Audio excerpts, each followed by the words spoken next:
Hello and welcome to the video tutorial from libraprogramming.org, and this is Shivshankar Dayal presenting this video. Now I would like to say one thing at this point that we have covered a lot of ground in C programming, so I will not be opening documentation of each and every function all the time and discussing all the options. As a reader and a student, you are supposed or viewer, you are supposed to read the documentation and try to understand. And in case you do not understand, then you can hop on to my websites, uh, qa.libraprogramming.org or konjika.libraprogramming.org and post your questions there. Okay, this is a bit of advertisement I am doing. qa.libraprogramming.org is right now running on PHP MySQL backend, while Kunjika is made by me. This is actually question to answer website application deployment. This is made by me using Python, Flask, and Couchbase, and eventually QA will be merged into Kunjika. So if you have got questions, you can come there and you can ask your questions there. I'll much appreciate that, because I'm not going to make these videos long anymore. These are going to be short. I'll keep them quick. Okay, so fopen takes two arguments. One is the path name of the file you want to open, second is the mode, and then it returns a file pointer. In case fopen fails to open, then fp will remain null, so we can check the fp's return value and then we can bail out if it is mandatory for us to have the file pointer open, and then we can close fp once we are done with uh, our file. Do something with file here.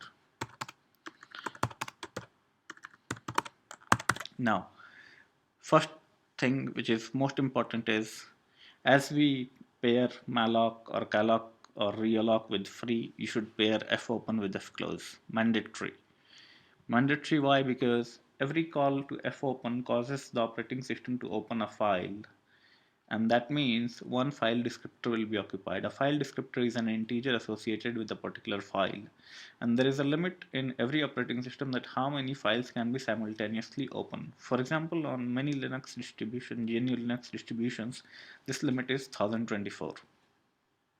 So make sure that you have fopen paired with fclose. Okay.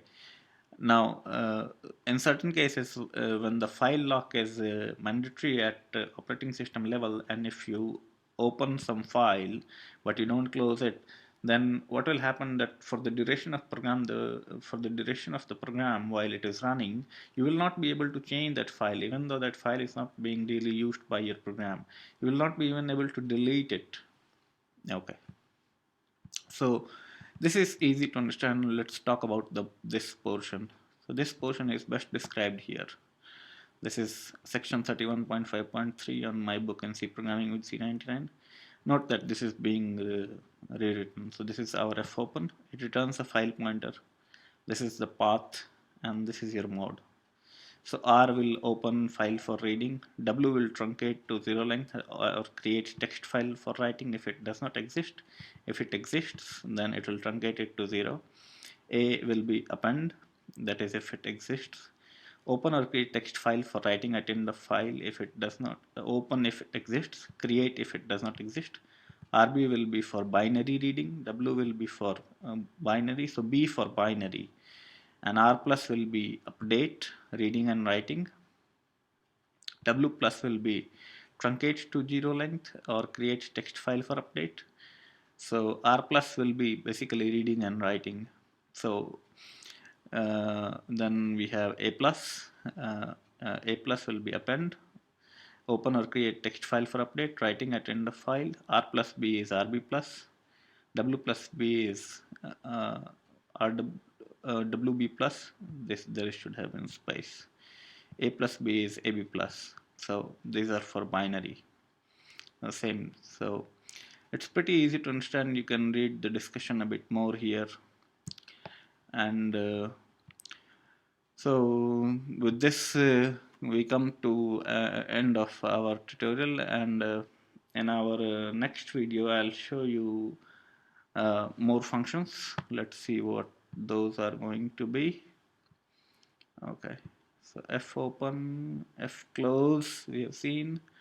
Okay, so we should, okay, we'll do, we know these functions, right? Fget c, fget s, fput c, fput s.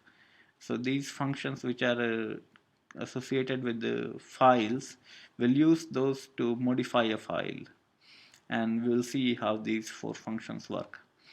So and then what I'll do is I'll open a text file, and I'll try to implement an encryption program. It will be a simple substitution cipher.